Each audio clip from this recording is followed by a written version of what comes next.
Welcome everyone, Jared Leary here, and in this video I'm going to show you how to get started with Scratch. Now when you go to scratch.mit.edu, you'll come to a page that might look something like this. You're going to click on Create, and once it loads, it's probably going to pop up a step-by-step guide over here on the right. Now each one of these guides actually shows you some of the basics of Scratch. So for instance, if you wanted to make music, you could click on this one, and it'll show you a little video what the project is. And all you have to do is just click on the buttons and follow the steps on here.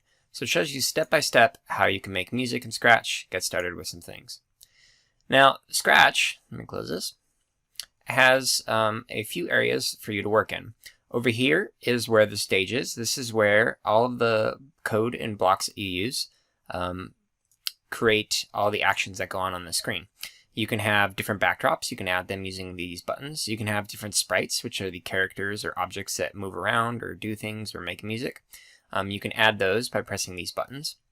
This middle tab actually allows you to control what kind of scripts you use, the different kind of costumes or backdrops, and the different kind of sounds in your project.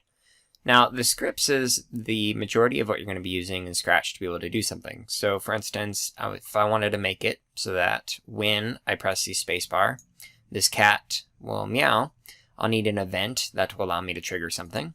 And then under the sound tab, I need to find a sound. So for instance, if I press space, it now meows. If I wanted to change the way a sprite looked, I could go to the costumes, and you can use some of the tools to customize the different costumes that are on each sprite. And if I wanted to change some of the sounds that are on here, I could go to the sounds tab. I could edit the sound a little bit, add in some different effects, cut out some different things, or I could pick some sounds that Scratch has. So they have a library of a bunch of different sounds, record my own, or put in some sounds that I use in another program.